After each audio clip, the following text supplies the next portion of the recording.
Okay, well, I guess we've probably still got people coming in, but I'm going to get started. I'm Paula Fomby, Associate Director of the Population Studies Center, and I'm very pleased to welcome you today to the Population Studies Center Brown Bag. Our speaker today is Professor Kristin Turney. Kristin is Professor of Sociology at University of California, Irvine. Her research investigates the complex and dynamic role of families in creating, maintaining, and exacerbating social inequalities. Much of her current work examines the consequences of criminal justice contact for family life, and she's currently working on a book-length manuscript on this topic. In other work, she has studied the relationship between adverse childhood experiences and well-being throughout the life course, and the consequences of relationship churning for family and child well-being. Her research has been supported by the National Science Foundation, the William T. Grant Foundation, and the Foundation for Child Development, among others. And in 2019 to 20, she was a visiting scholar at the Russell Sage Foundation. She holds a PhD in sociology from University of Pennsylvania. And before joining UC Irvine, she was a Robert Wood Johnson Health and Society Scholar and PSC postdoctoral affiliate right here at U of M between 2009 and 2011. And speaking to her vintage, she expected that this event was going to begin 10 minutes after the hour. So she's a holdout to Michigan time. But we're glad to see you all here at the top of the hour so she can get underway with her presentation. Following our usual format, she'll have 35 to 40 minutes for her presentation. We'll open the floor to questions, holding questions of substance until the end, but please ask questions of clarification as we go if they're needed. And then we'll reserve the last 15 minutes or so of our presentation. So from about 5 minutes to 1, we'll break off for a professional development conversation with our trainees. So from here, I will turn things over to Kristin, and thank you again for joining us. We're looking forward to it. Thank you, Paula, for that nice introduction. And thank you so much for the invitation to be here. Like I was mentioning to Paula before you all jumped on, I really thought this was starting at 9:10 and that Paula had just requested I come at 9 to just be a little bit early. So I'm glad I'm here and, 9 Pacific time, I guess. And I'm glad I'm here and happy to present this work with you all. This is part of a larger project that I've been working on, looking at the various consequences of adolescent police exposure, most of which, well, let me get into it and then I can tell you sort of toward the end, like how the project came to be. We know that the criminal justice system in the United States is really situated in structural inequalities and has attendant consequences for individuals and families, and has really become a central force in structuring inequality in the United States. So there is, we know that a growing number of individuals have some sort of contact with the criminal justice system, and there's really growing research on how criminal justice contact exacerbates and reproduces inequalities across a variety of domains, including health. Research on criminal justice contact and health typically focuses on incarceration's consequences for the health of individuals, mostly finding that incarceration in particular has deleterious repercussions for individuals' physical and mental health.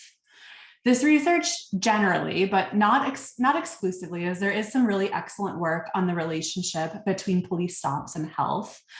Generally, though, it excludes other forms of criminal justice contact, such as police stops, and it generally excludes the vicarious consequences of criminal justice contact. So thinking about the consequences of contact, not only for the person who is experiencing the contact, but for those connected to them, especially their family members.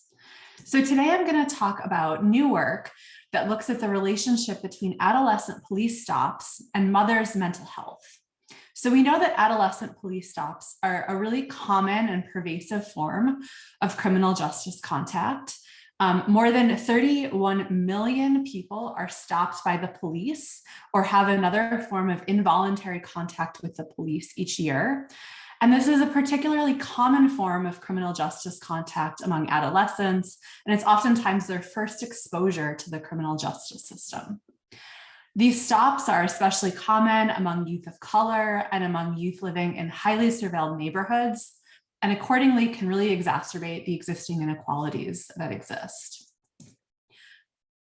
This work is grounded in the stress process perspective, which really suggests that the unequal distribution of stressors across the population can facilitate health inequality. We can think about, I think about police stops as a really important stressor. It's generally, police stops are generally involuntary. They can involve invasive searches, emotional degradation, racial profiling, and physical violence. And I'm going to use this figure to guide the talk. And as this figure kind of shows, it'll show the sort of the different research questions that I'm going to answer, and shows how they're really grounded in the stress process perspective. So there's 3 parts of the stress process perspective that are especially important for thinking about the relationship between adolescent police stops and mothers' mental health. So first is this idea of stress contagion. So stress contagion really provides a framework for understanding the relationship between adolescent police stops and mothers' mental health. Stress contagion suggests that the stressors experienced by one individual can have reverberating consequences across individuals.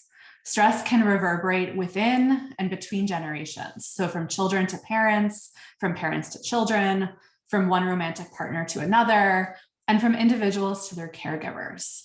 So given the strong bonds between parents and children, stress contagion may be especially pronounced among these 2 groups. We can think about adolescent police stops having immediate consequences for mothers' mental health. Mothers may experience or feel trauma from witnessing or hearing about the police contact. They may experience feelings of injustice for their adolescent, and they may feel that their youth was racially profiled. The consequences, though, might linger as well. So we can think about mothers of youth who experience police contact may experience anticipatory stress. They may worry about future police contact that their adolescent experiences. They may worry about additional sanctions, such as an arrest or future incarceration, or they may worry more generally about their adolescent's future. Mothers may also they may adjust their roles. So they may change their parenting behaviors by more closely monitoring their adolescent. They may instruct their adolescent to practice vigilance in the wake of police contact, or there's really excellent qualitative work that shows how mothers prepare their adolescents for future police interactions. Adolescents may also experience some changes that stem from the police stop themselves. So they may become more withdrawn or disengaged. They may desist or escalate their involvement in criminal activity, or they may become increasingly cynical of the criminal justice system. So all of these consequences, both the immediate consequences that mothers may experience, as well as these sort of consequences that may linger over time for both the mothers and their adolescents, may shape how mothers respond to the police stop and increase feelings of depression and anxiety. The stress process perspective also highlights the contingent consequences of stressors. So we can think about the idea that the health consequences of stressors aren't uniform across social groups. So groups that are most commonly exposed to stressors oftentimes experience the most severe consequences of the stressor. And so we can think about, so in this paper, I'm going to talk through 3 types of contingent consequences of stressors. So I'm going to look at variation by adolescent gender. So we may think about, so on the one hand, mothers of boys may be more susceptible than mothers of girls, given that police contact is more common among boys.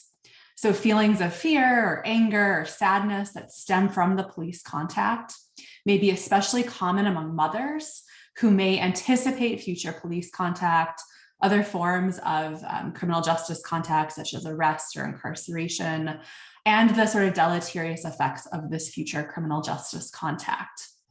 On the other hand, though, mothers of girls may be more susceptible. Girls are not immune from police contact at all, as I'll show later on. And their less frequent contact, though, may mean that this contact is especially troubling. So when girls experience it, it may be more consequential for their mothers. Second, I'm going to look at variation by mother's race and ethnicity. So we know that systemic racism and other structural inequalities mean that adolescents of color are stopped by the police more frequently than white adolescents, but it remains less clear if these police stops will be more or less consequential for the mental health of these adolescent mothers. So, or adolescents mothers, not adolescent mothers. So it could be that the relationship between adolescent police stops and police contact are magnified among mothers of color. So we know that people of color often experience racialized and really disrespectful language from police officers and experience police contact as dehumanizing, both of which could make mothers especially susceptible to mental health impairments. Other research shows that a history of unfair treatment by the criminal justice system magnifies the deleterious effects of police stops among people of color, and this may extend to mothers of adolescents who are stopped by the police. On the other hand, though, the less frequent and potentially less anticipated exposure to adolescent police stops among white mothers may mean that white mothers experience more severe consequences in terms of their mental health. And then finally, I'm going to look at variation by mothers' prior exposure to the criminal justice system. So mothers with their own experiences and who have experienced police contact themselves or incarceration themselves may have a more sort of accurate and comprehensive knowledge about what the stop could entail. They may have experienced emotional degradation themselves, the racial slurs, the physical violence that stops can entail. They might also have a heightened understanding about how these consequences could unfold over the life course. This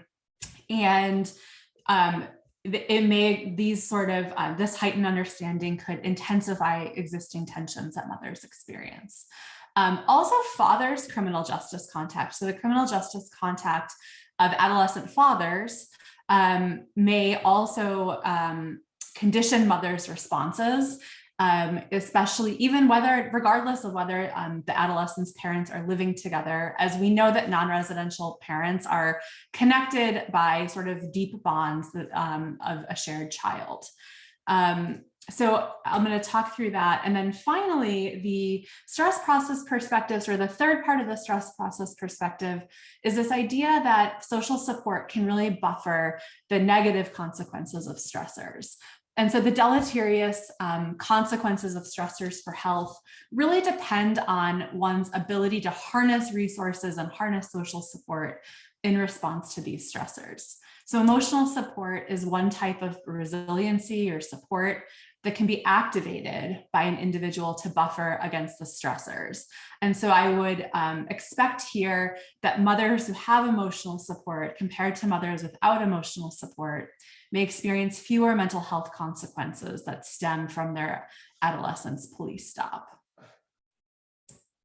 So just sort of to summarize, I'm going to present sort of three different sets of analyses that sort of address these three questions. So first, what's the relationship between adolescent police contact and mothers' mental health?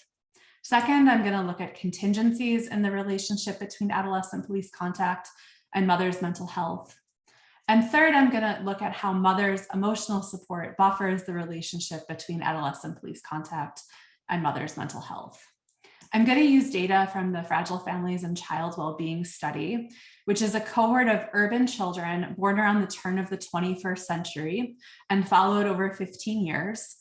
The survey includes measures of adolescent police stops and time-varying indicators of mothers' mental health. The survey also includes a lot of measures that are associated with adolescents' exposure to police stops, such as engagement in sort of traditionally delinquent behaviors and a robust sort of set. Basically, I can include a robust set of controls in the analyses, which I'll talk about in a second.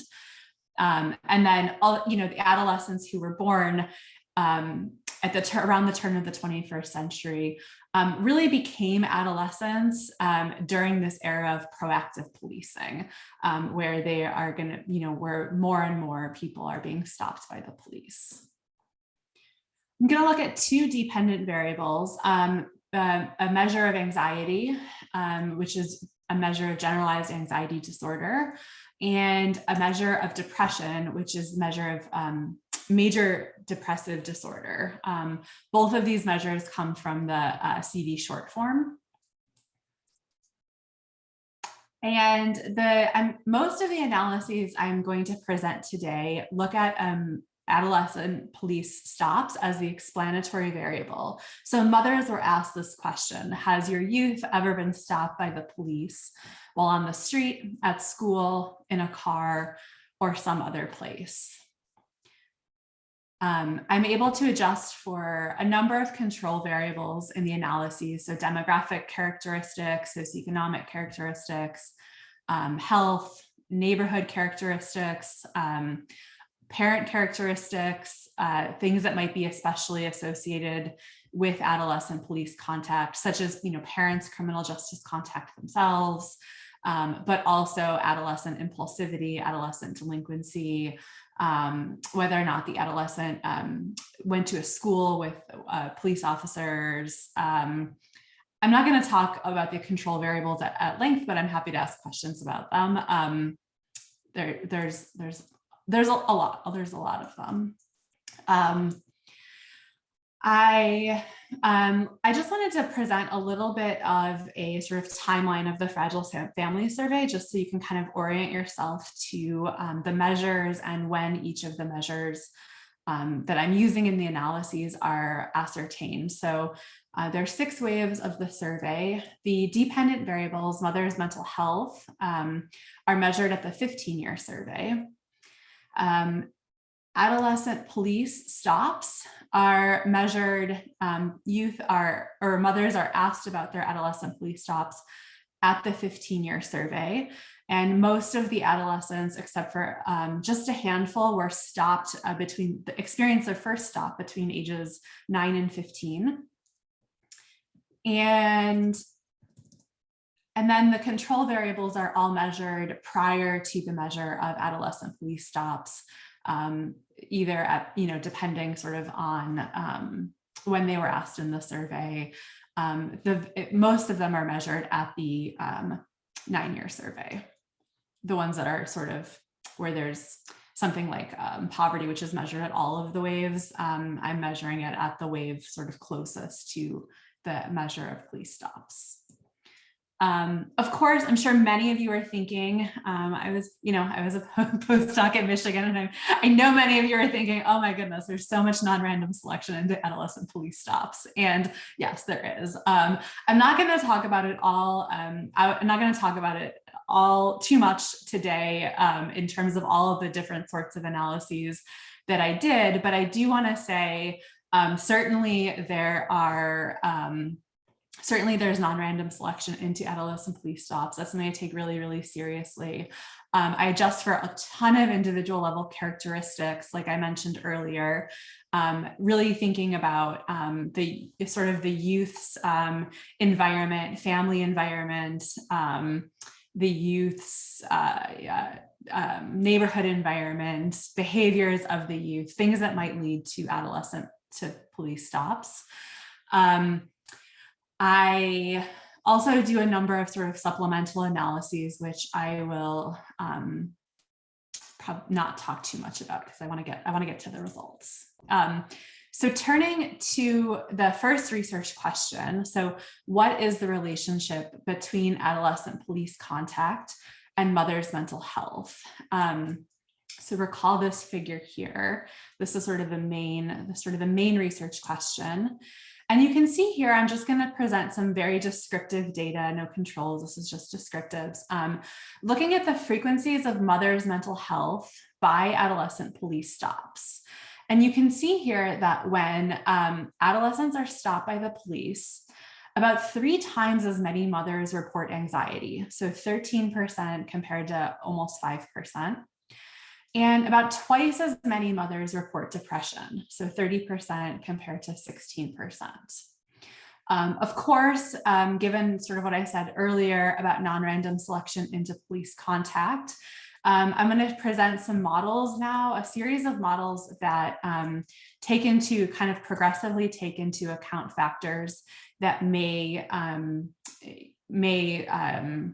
sort of account for selection into adolescent police stops. So I just want to take a second just to kind of get your, to sort of organize your thinking, or because I'm going to present a number of figures that look like this. And so I'm going to present coefficients, not odds ratios. And these are estimates these are logistic regression models, estimating mothers' anxiety as a function of adolescent police stops. And so the bars are all the coefficients for adolescent police stops. And this model, the first model here is just the unadjusted model. And once I add in the control variables, you see that the relationship becomes smaller. So the relationship between adolescent police stops and mother's anxiety becomes smaller, but it still remains statistically significant. I also then adjust for a measure of lagged anxiety. So mother's anxiety at the 9-year survey. So kind of immediately before police stops. And you see that the results remain about the same. And then here in this fourth model, I adjust for a number of variables, control variables that are measured at the 15-year survey. So they are likely endogenous they're being measured after the police stop happened. And these 15-year controls include things like adolescent delinquency, adolescent like smoking and drinking, and what else? Oh, measures of like peer delinquency and things like that. So these are likely endogenous to police stops, but I did want to sort of see what happens when controlling for them. And the association remains about the same, and again, statistically significant. The odds ratio for this final model translates to about 2.1. So this is a pretty large association. Next, I'm going to turn to the models that estimate mother's depression as a function of, mother's depression as a function of adolescent police stops. And here, again, you can see that there's an unadjusted association. You can see that the association becomes smaller in magnitude after I include controls, and remains about the same after adjusting for a lagged measure of mother's depression and after adjusting for those 15-year potentially endogenous control variables. And here the odds ratio for this final model is about 1.7. I'm going to talk through, so the really interesting thing, and what I'm going to talk about now spurred like kind of a bunch of like spin-off ideas and things that I've been thinking about. So interestingly, both moms and adolescents report on adolescent police stops. And the models that I presented earlier are all looking at, mother's reports of police stops, kind of thinking theoretically that the mom needs to know about the police stop in order for it to really sort of have the strongest association with her mental health. But of course, even if moms don't know about the police stop and their adolescent does not tell them about the police stop, certainly the stop may engender changes in the adolescent, which could then influence their mental health.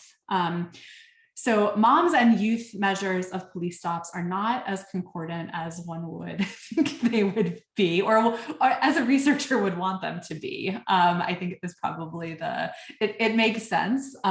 So just for reference, about 12 or 13% of moms say their youth was stopped by the police, and about double the number of adolescents say they were stopped by the police. And so anyway, this is like kind of a whole other thing that I've been looking into in some other work, and who youth are telling about their stops and things like that. But for the purposes of this talk, I just wanted to present some robustness checks that use a couple of different measures of adolescent police stops. So here in this figure, I'm presenting this is the equivalent of that last model, model 4, that I presented earlier. So the relationship using the measure, using mothers' reports of adolescent stops. And then if I use a more inclusive measure of adolescent police stops and consider the adolescent, stopped regardless of whether the mom or the adolescent said that the youth was stopped, the results are statistically significant, but smaller in magnitude as one would expect. Similarly, if I were to take a more exclusive measure of adolescent police stops, so here these are the results again, when just using mother reports of stops.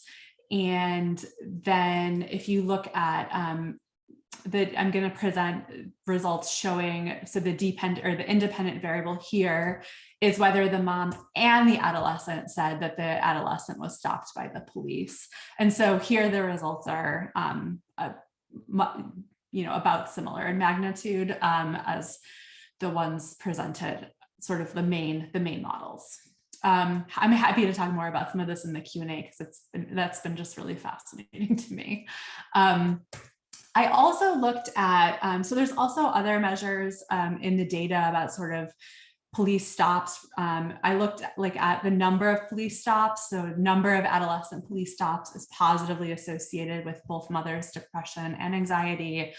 And also youth were asked about the intrusiveness of their police stops. So whether or not the stop included frisks, being frisked or pat down, searches, whether or not the officer used harsh languages, whether or not the officer used racial slurs or threatened physical force. And we see here that the intrusion index, this measure of intrusiveness, is positively associated with mothers' anxiety, but not depression. Okay, turning to the second research question, I looking at what are the contingent consequences of adolescent police contact for mothers' mental health. So again, remember looking at variation by adolescent gender, race, ethnicity, and then mothers' prior exposure to criminal justice contact. And here, so first, before getting into the regression models, I just want to show you the frequency of adolescent police stops across groups. So this figure shows that mothers of boys are about twice as likely, or 2 times more likely as mothers of girls to report that their adolescent experienced police contact, so 17% compared to 8%. And Black mothers are more likely to report that their adolescent experienced police contact than white or Hispanic mothers. And then adolescent police stops are unequally distributed across mothers' prior exposure to police contact. So for example, mothers stopped by the police themselves are more likely than other mothers to report that their adolescent experienced police contact. So this is 16% compared to 11%.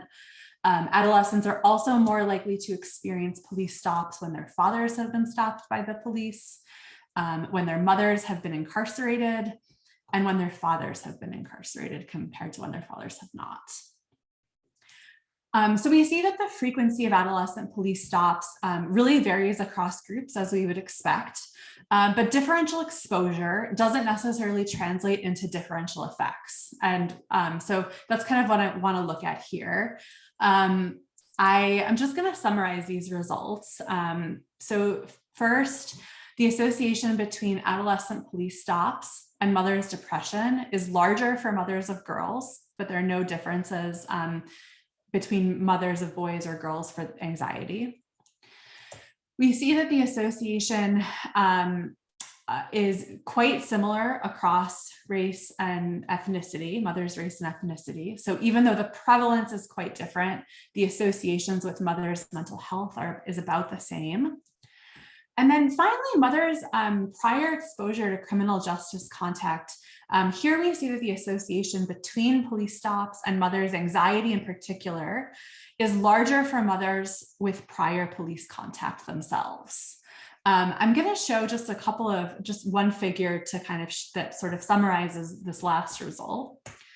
And so here, this shows that the coefficients for adolescent police stops for mothers who've been stopped by the police themselves, the red bar, and mothers who've not been stopped by the police themselves, the orange bar. And so we see that the relationship between adolescents' police stops and mothers' anxiety is nearly 3 times larger when mothers have their own police stops. The coefficient is statistically significant for both of these groups. So for both groups, there is an association between police stops and mothers' anxiety, but the group differences are statistically different from one another. You can see that the patterns here are similar for when the father was stopped by the police versus when the father was not. And the small bar there that's sort of shaded differently, it means that it's not statistically significant. But again, the coefficients are different across groups, are significantly different across groups. The same pattern holds for when mothers are incarcerated and when fathers are incarcerated as well. So sort of taking all of this into account, this just suggests that mothers who have experienced their own criminal justice contact have heightened anxiety when their youth is stopped by the police. And then finally, turning to the third research question. So how does the relationship between adolescent police contact and mother's mental health vary by mother's social support? So here I'm measuring, I should have mentioned earlier, I'm measuring emotional support.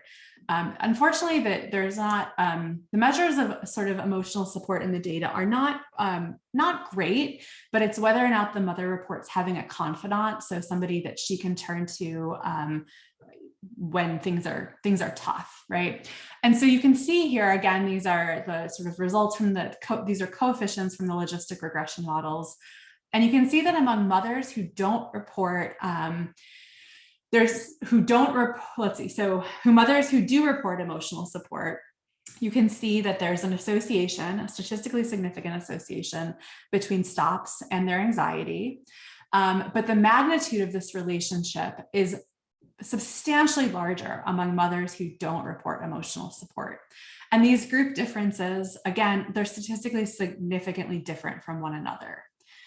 Similarly, for depression, the relationship is stronger among mothers without emotional support, and the differences across groups are statistically significant.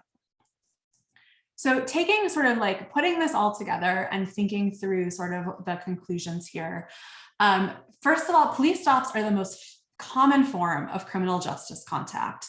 And among adolescents, some folks have suggested that they're an adverse childhood experience among adolescents themselves that have pervasive and deleteriously lasting consequences. But despite the really common and also really consequential nature of this form of criminal justice contact, police stops have received less research attention than the more commonly examined forms of criminal justice contact, such as arrests, convictions, or incarcerations. Although I should say there is some really, really good work that has been published recently and that is sort of in the pipeline. So I think that this is a sort of expanding area of interest. This paper shows that the mental health consequences of adolescent police stops are vicarious. So we know from other work that being stopped by the police has negative mental health consequences for the individual who's stopped. But this work shows that they also have the consequences proliferate, right, to their family members, to their mothers. So I like to think that adolescent police stops are really distinctive, but also they're a contagious stressor that sort of challenges adaptive functioning of families. Police stops may facilitate, like I mentioned earlier, sort of immediate distress among mothers and worry among mothers. And they may also engender mothers' uncertainty. So the anticipatory stress I was talking about earlier, they may oblige mothers to modify their roles. And they may also sort of alter adolescent attitudes and behaviors. So the data are, I'll like hold the sort of like discussion of the limitations for the Q&A because I'm sure some of it's going to come up. Ideally, there would be time-varying measures of both adolescent stops and mother's mental health measured sort of close together, right? So one of the limitations of the data is that there's a 6-year gap between the sort of the 9-year survey and the 15-year survey. But so I really, because of the structure and nature of the data, I'm not able to really get a good purchase on looking at mechanisms in the way that I would really want to. Some of the supplemental analyses, though, do provide some suggestive evidence of potential pathways. So, for example, I showed you earlier that invasiveness is associated with increased anxiety among mothers, which suggests that that is one of the potential pathways through which, thinking about sort of the invasiveness of stops may create additional worry for mothers. I didn't talk about this here, and I didn't mention it earlier, and I would also take this with a really big grain of salt, because thankfully, very few adolescents are incarcerated by the 15-year survey. But I should have mentioned earlier that all the models, I forgot to mention this, all of the models do adjust for adolescent arrest and incarceration, just to make sure that the association between the coefficient, we're not picking up it's really, it's like net of an arrest, it's net of an incarceration. And if you look at the regression models, though, you'll see that police stops are actually more consequential than adolescent incarceration, both in statistical significance and magnitude. Again, very few adolescents are incarcerated, so I don't think I would be very careful. I am very careful with the interpretation of that, but it does suggest that anticipatory stress really may be a pathway. So this idea of like worrying about the future and the uncertainty and like, is my youth going to get stopped again? What's going to happen if he or she is stopped again?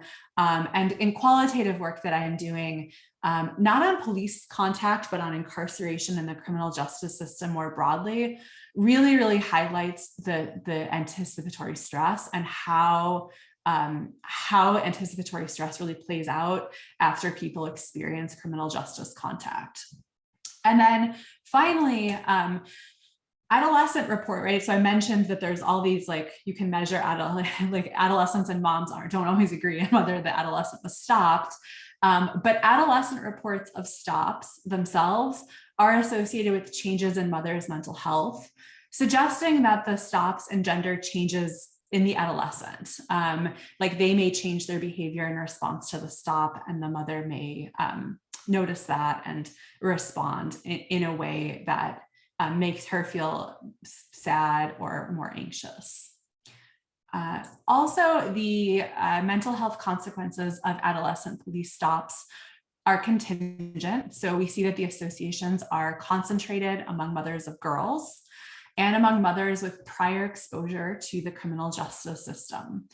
The associations are similar across race and ethnicity, but very importantly, it's important to keep in mind the sort of the differential exposure to the criminal justice system by race and ethnicity. So that can translate. So even though the associations are similar, the differential exposure can really translate to differential effects at a population level, right? If more mothers are being exposed, if more mothers of color are being exposed. And then finally, emotional support partially buffers the deleterious consequences of adolescent police stops. I sort of taking all of this together, I would say that the findings provide support and like substantiate the stress process perspective, but also provide some opportunities for extensions and for thinking through how we may sort of refine the stress process perspective in future work. So the subgroup analyses suggest that the heterogeneous relationships between police stops and mothers' mental health really depend on the outcome. So the results weren't consistent across depression and anxiety when looking at the subgroup analyses. So that suggests, the stress process perspective is really non-specific in nature. And so I think more work is needed to think through like, what are the different, like how does stress affect depression, for example, and how is that different from how stressors affect anxiety and other measures of mental health that I wasn't able to measure in these data.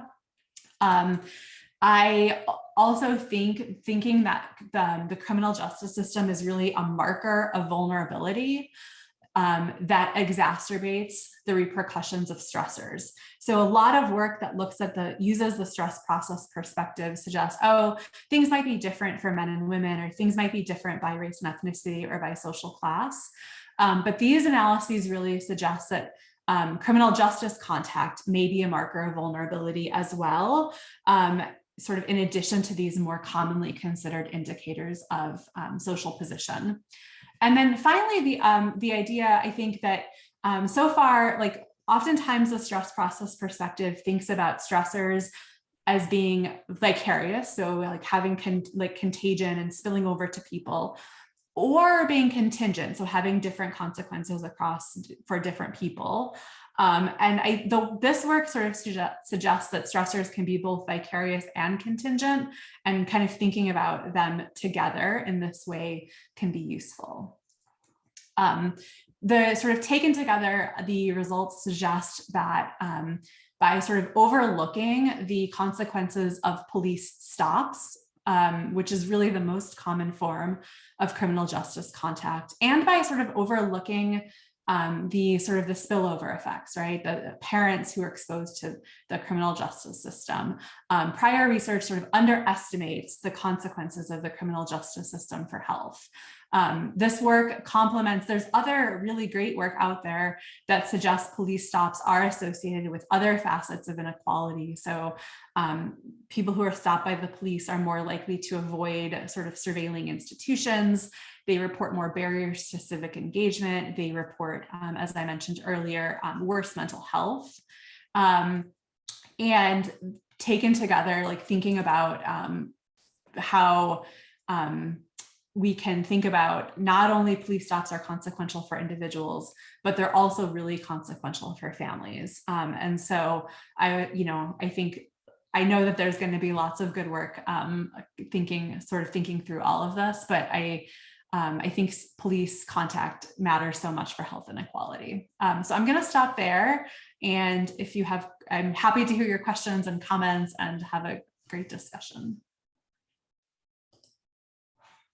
Thank you, Kristin. That was really fantastic work and really clearly presented. So thank you very much for that. We're going to open this to questions now. You can either put a question through chat or raise your hand.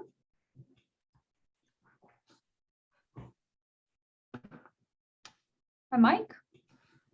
Hey, Kristin, thanks for the talk. This is great. I wanted to pick up on the point that you had about kind of the multi-generational contact with the justice system and how that amplifies stress.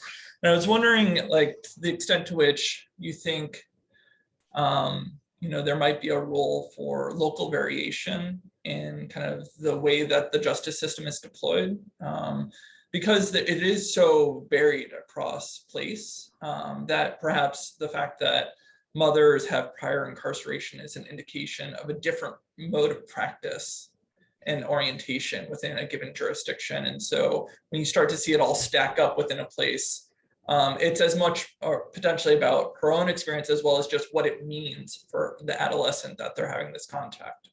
So I'd just love to hear your thoughts on that. Thank you. Yeah, thank you. That's such a great point. I feel like I thought about those things sort of independently, right? So the idea that like the intergenerational piece, of course, but then also thinking about sort of contact and how that it varies across locale, certainly in terms of states, but also, I mean, counties and, just, yeah, for sure.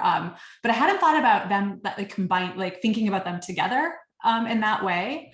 So I guess, I'd have to think a little bit more about that. But yeah, I don't have like it's just such a great point. Yeah, I really had not thought about like thinking about it in that way. That's great. Thank you. Thank you.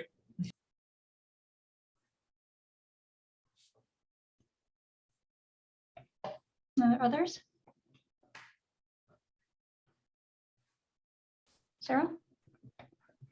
Thanks, Kristin, for fascinating data. I am going to ask you, like in the hopes and dreams department, if you, and I suspect that you and others are doing this qualitatively, but if you could have designed the interview wave with the Fragile Families folks, and you wanted to get more at buffering and social support, like what kinds of things do you think you would have added to the data at the parent level, at the kid level? And in terms of thinking about interventions in the community, I'm just curious, what you really wish you had and what you think might be good to measure in the future or think about. Yeah, thank you. That's such a great question. I think in terms of, emotional support is such an important thing, but it is not well measured in the data. I guess like my wish list, right? So my wish list of variables, questions, things that would have been asked would be more questions about support from the mother's perspective, but also from the youth's perspective as well, right? And more questions about, I think, the relationship between the youth and parents, the relationship between the youth and teachers and other types of mentors. There's some good questions, and this is a little bit less related to this paper in particular, but more about the sort of the consequences of stops for the adolescents themselves, right? So some of the, no data can do everything, right? And, but I think just having more sort of fine-grained measures about like, who do you turn to, who do you tell, right? So there are questions in the data about who youth tell about their stop, which is really interesting. But then I would like to know more about like qualitatively, like how did that disclosure come about, right? Like how does your mom know about the stop? Does your mom know because she saw it? Does your mom know because you disclosed it to her in confidence? Does she know because she was really angry at you? What sort of support did she provide to you? Was she, did she disclose support when the youth disclosed the support, was it in a really supportive way? Was the response from the mom really supportive, or was it like you're grounded, right? So I feel like that there could be a lot more done and sort of unpacked among that. And I think that, my real wish list for these data or for future data collection efforts is more fine-grained temporal data, right? So thinking about, so much happens, especially when you're thinking about youth. So much happens between the ages of 9 and 15, and sort of being able to get more, I would love to get like, police stops every 6 months and mother's mental health every 6 months, to really be able to sort of unpack the temporality of all of this and mechanisms, and be able to unpack the mechanisms better, but also be able to do more, run fixed effects models and things like that to really account for the selection. So long answer. Yeah, I guess I have a big wish list. I would be curious about is sort of how communities take this. And so, would other moms or other folks in the neighborhood be likely to sort of report out, I saw those folks stop your kid, and would that be viewed as, something that would make them feel shameful or whatever, or would it make them feel galvanized, right? Like, is there a sense that other folks are keeping an eye on things? And so is that a good or a bad thing for mom, for the youth, for the community's reaction, for how police are operating in that space? I guess I was quite curious too at the sort of neighborhood level, like whether there's, and with these data, they're not designed to get at that, but it just makes me think about how folks as a collective react to this, and then how that affects how the kid handles it, right? So it's sort of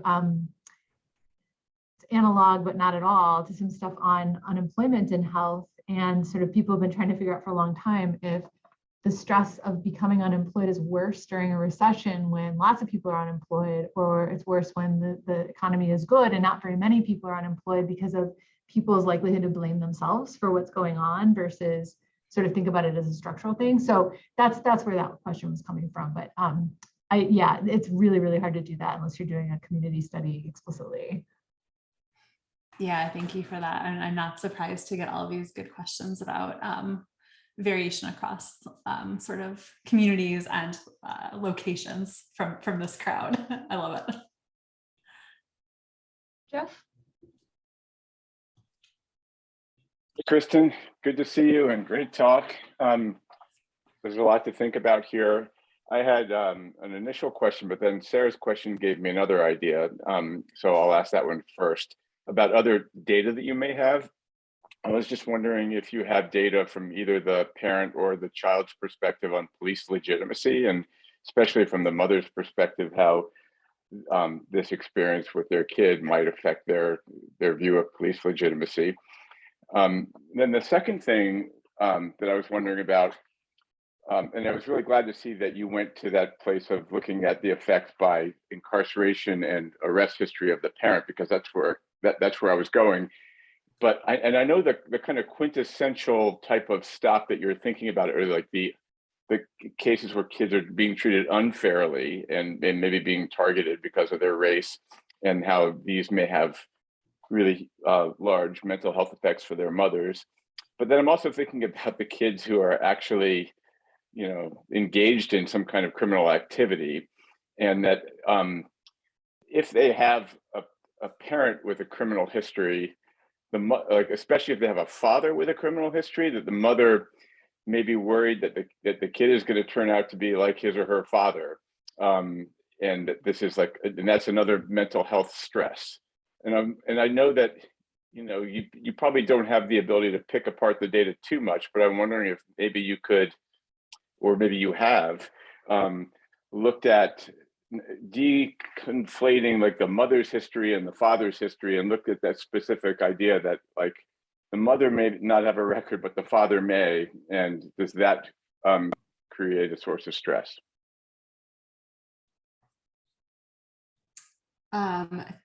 Thank you for all of that. A couple of kind of reactions and thoughts, and then I have, so in terms of the question about police legitimacy, so the youth are asked these sorts of questions about whether sort of how they it's like a measure of legal cynicism, right? And the youth are asked that, and I haven't looked at that or really used those measures. The mothers are not asked any questions about that, which that would be really interesting. And it's maybe like a little bit of a, again, no survey can do everything, but it would be really interesting to get that information from mothers, for sure. In terms of sort of this is a really great point that you brought up about sort of thinking about sort of the joint influence of like mothers and fathers prior criminal justice contact. And I haven't looked at that, and I will. That's a really great suggestion. You said something else that I might just throw out there in the spirit of like a working group workshop. You said something else that I saw when I was preparing for this talk. I was just going back to some of the descriptives, right? Just going back to some descriptive data. And I could pull it up, but I think I can get it right. So youth are asked, a bunch of descriptive information about their stops, and they there's a question that's like, how did your most memorable stop make you feel? And so there are things like, so there's like 4 different, and Dylan is on this call, and I know he's done some work with these measures, so he may remember it exactly, but one of the, so it's like, did it make you feel scared, or did it make you feel angry? But one of what did it make you feel? Did it make you feel safe? And about 50% of the kids report that it made them feel safe. And their most memorable stop made them feel safe. And I have nothing else to say about that, except I flagged it when I was preparing for this talk, because there's something there, right? I don't want to go out and say, you gotta be careful here, right? But like, who are these youth who are saying that the stop made them feel safe? And can a stop make kids feel safe and scared at the same time? Or I want to know more about that group of kids. Anyway, it's just something that really I just got really interested in a couple of days ago.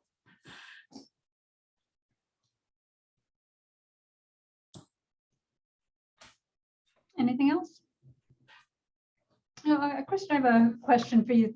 So first of all, I think just sort of echoing some of the comments that you heard from Sarah and Mike, I think it would be really interesting using your contingent effects framework to look at places that have a higher level rates of stops, or things that sort of the something about the composition and the nature of policing these different communities, and do parents sort of anticipate that their children are likely to be stopped in these environments, or is the stop really infrequent given the type of policing in a community? Would be sort of another take on the contingent framework perspective.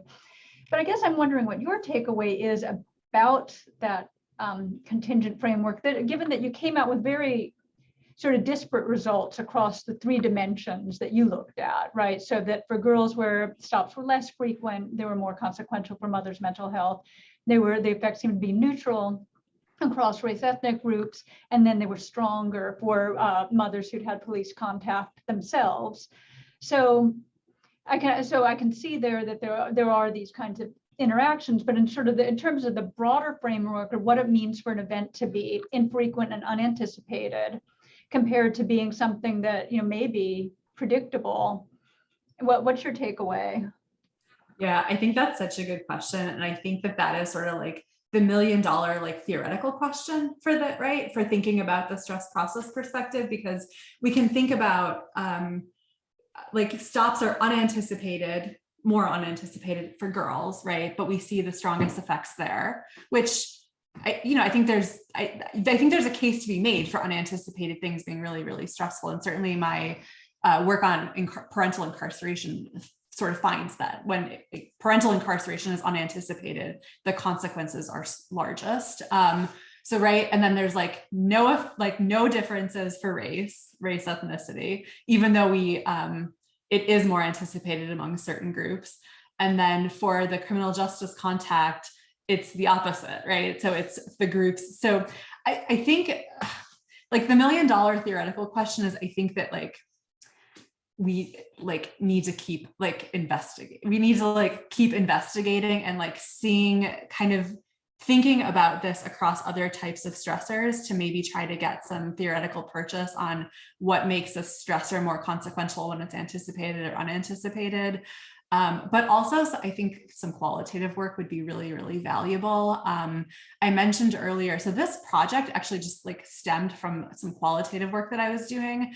But one of the things that in that work, like interviewing mothers of incarcerated men and just seeing the toll that it takes on the mothers of the men who are incarcerated, the thing that like keeps coming up in all of the qualitative data is this idea of anticipatory stress. And that I think is a theoretical concept that it's like occasionally thrown around, but I think it really, really needs to be like built up and developed, because there's something about stress that is anticipated, and the sort of like thinking about the future and the like uncertainty that comes with that I think we just need to do more theoretical work on. And so I think this is like kind of pushing in that direction, but ultimately I think probably qualitative work is gonna be better for this question. Thanks. Okay, so that takes us up almost to the top of the hour. So we'll wrap up here with the formal part of our presentation, and I'll invite our trainees to stay on for a further conversation with Kristin. Thank all of you for your attendance. And again, Kristin, thank you for a really excellent talk. Yeah, thank you. Great to see some familiar faces.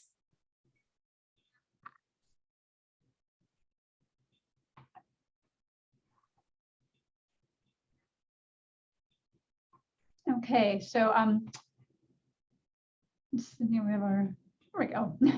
So we've got, I think, several of our postdocs joining us. So I'm going to give each of you a chance to say, to introduce yourselves to Kristin, say a little bit about your background. So I'll start with Emily. So I see on my top row. Hi, I was finishing my lunch. Sorry about that. I'm a first year postdoc with the Pop Study Center, and recently completed my PhD at Cornell and Pam. So I know some of your co-authors quite well. And I do research on health and social policy and poverty and inequality and gender and family. So a lot of intersections of what you do as well. Great to meet you. Nice to meet you too. Jake? Hi, my name's Jake. I'm a postdoc at the Survey Research Center. I just recently completed my PhD from The Ohio State University. And a lot of my research is kind of broadly on family demography and social inequality. Nice to meet you. And Bobby? Hi, thank you so much for the talk. It was really insightful. I'm a second year postdoc in the Population Studies Center. I'm funded by the National Institute on Aging. I went to Penn State for my PhD and studied population health and demography. My current research is really centered around access to primary care for underserved populations and looking at some of the socio-demographic factors that might influence that. Nice to meet you. Wonderful. Nice to meet you too. Yes, we usually just use this time to let our trainees direct questions to you, Kristin. So if anybody has questions, open the floor. Yeah, bring it. I'm happy to chat about whatever. Since it came up in your talk today, it'd be really great to hear about how you have approached doing multiple methods, whether that's the formal mixed methods in terms of publishing papers with two different methods together, or just in how you approach your own research and balancing your qualitative with your quantitative papers. I do the same thing, and it's difficult to see how to manage that in the long run. So advice on both like the intellectual side of doing both, and then also like the practical side of how you manage to both sets of research projects. Yeah, that's such a great question. So maybe I'll just sort of briefly tell you about sort of like the genesis of it all, but then I do have some like thoughts on the actual practical logistical things. So for me, I went to grad school really wanting to do qualitative work and wrote a qualitative like master's paper, and was really, that's really what I thought I wanted to do. And it just didn't quite speak to me in the way that I thought it was going to. And I was like, well, this is really hard. I don't think I can write a dissertation doing this. And so I ended up, being, long story short, sort of wrote a dissertation using the fragile families data, sort of definitely quantitative, and really stuck with that sort of through grad school, through my postdoc, and really through like tenure, basically. And but the qualitative work was so formative for forming my initial like quantitative research questions about incarceration. So when I was in grad school, I did interviews on a project, on the Moving to Opportunity project. I'm not sure if any of you are familiar with that. And I, this was back in like 2003, 2004, and incarceration wasn't really on people's radar as like, and on that many people's radar as something we should be studying sociologically. And we had asked these, so I went and I interviewed all of these women, mostly low-income women, about their housing and their neighborhoods. And we didn't ask them any questions about incarceration. Nothing. There were no survey, there are no interview questions about incarceration or the criminal justice system, but it came up in almost every single interview. Right? Like in almost every single interview, these women, it became so clear how intertwined their lives were with the criminal justice system. And again, we didn't ask about it, right? It just emerged. And so it was something that was always really, really interesting to me, but I just like didn't quite have the sort of either like both like the intellectual space or energy to sort of tackle that project in grad school. But then when I was a postdoc at Michigan, I met some folks who were working on incarceration and was able to sort of have like some collaborations that really allowed me to answer quantitatively some of these questions that I had, that came up years earlier in the qualitative data.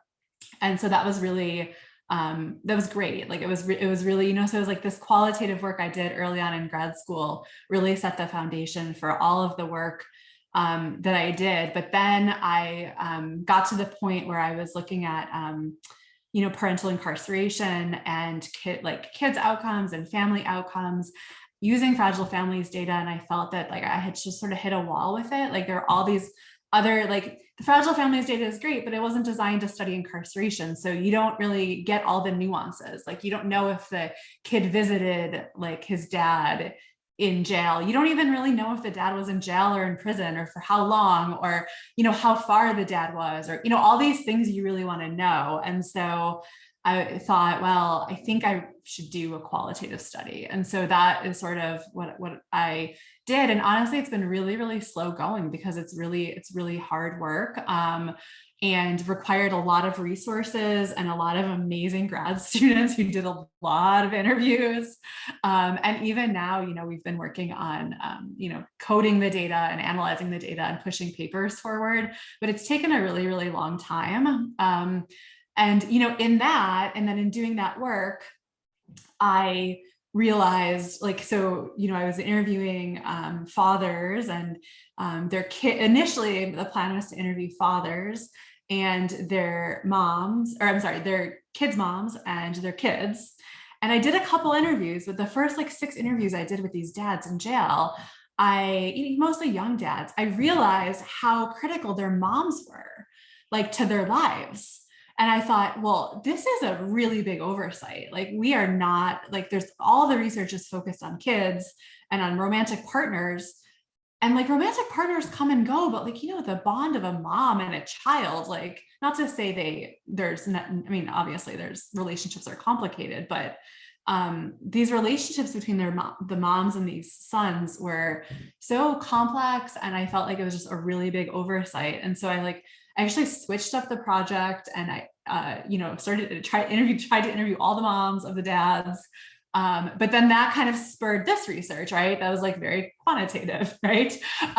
So anyway, that's a really long answer and maybe more information than you wanted, but I just I do think it kind of all works very, I didn't really ever think that I would be doing qualitative work. But then I felt that it kind of the research questions demanded it, right?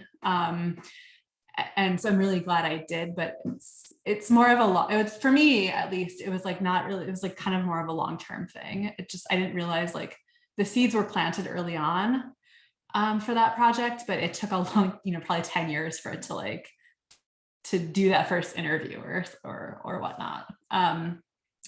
But then to your more really practical question about how to manage them both. I mean, I find it to be, I need to I will say that writing, especially if you're in the writing phase, now I'm in the writing phase of the qualitative project and I can't, it took a long time to get there. We have a ton of it's just a big project. But the writing phase is hard and I can't do, I need to have a qualitative writing day. I can't go back and forth really honestly, a week. This week is our spring break here. And so I'm okay, this is the qualitative writing week, right? So I can't look at numbers. I can't this is it. I'm done after this talk, right? Because it's just it's such a, to really do the qualitative data well and to not my inclination is to always really want to turn it into quantitative data, right? And so for me to do it well, I just kind of need to get into it and try to leave out the desire to count things or look at differences across groups. And that's really hard, or is really hard for me. So hopefully that was long and rambling, but hopefully it was helpful.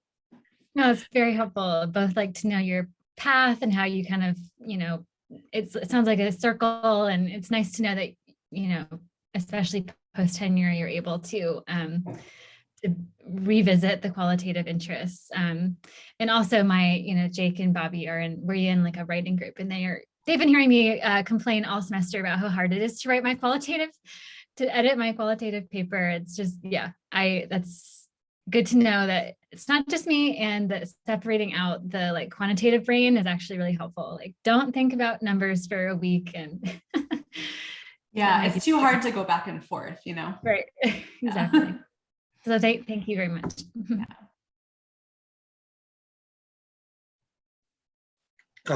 I can go with another question. I was wondering maybe how you think about or how you kind of develop strategies for this kind of topic on adolescent police exposure and I guess consequences for both adolescent and their family members as kind of a broader research topic. And I guess kind of thinking about if you really want to dive into a broader research topic, how you think about both the topic as a whole and then kind of dividing up the topic into like publishable research papers that you, might publish several of. And I guess maybe just kind of practical strategies for that. Yeah, that's such a great question. And I feel like, it kind of depends on the project and your goals, but I can tell you a little bit how I did it and maybe, or how I kind of think about it. And then, for me, like I try to, like when I'm delving into like a new topic area, like when I started doing this work on police stops, which is, only a little bit new. I mean, so I'd done work on the criminal justice system previously. So it's not, it wasn't like a huge pivot, but like a minor pivot, right? I guess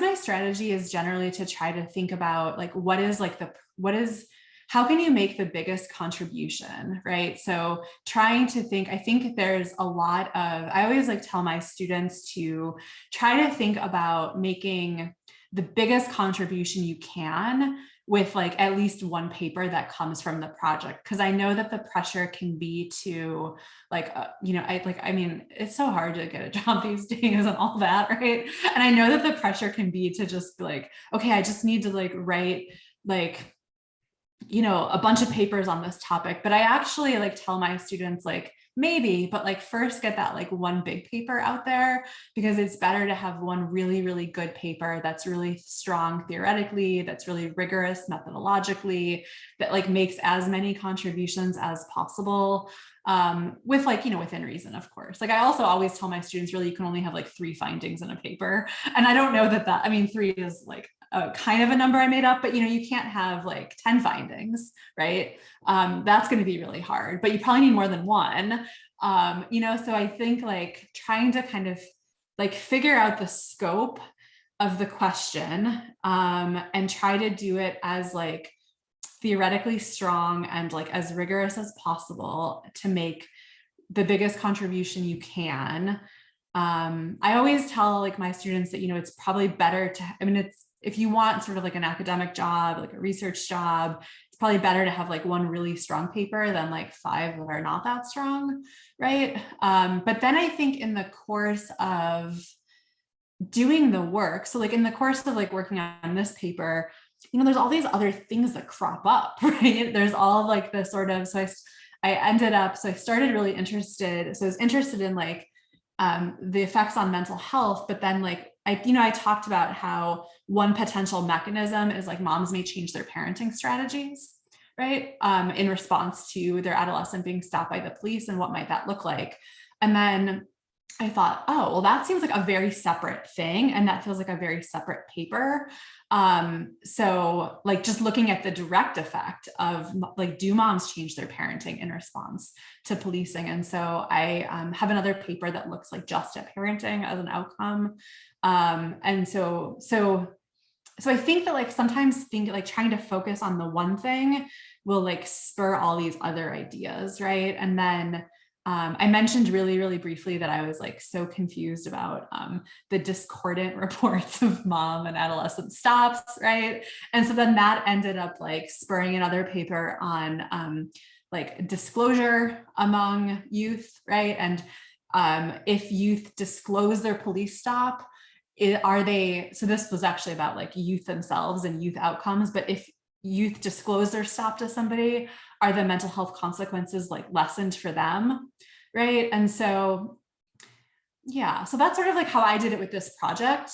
I don't know if that, but it definitely depends on your work and, your specific data and your goals and stuff, but that's kind of how it worked for this project. That's super helpful. Thank you. Do we have anything else? Okay, well, that takes us a little bit past our appointed time. These always end up being really brief sessions, which I think is a concession to the virtual world.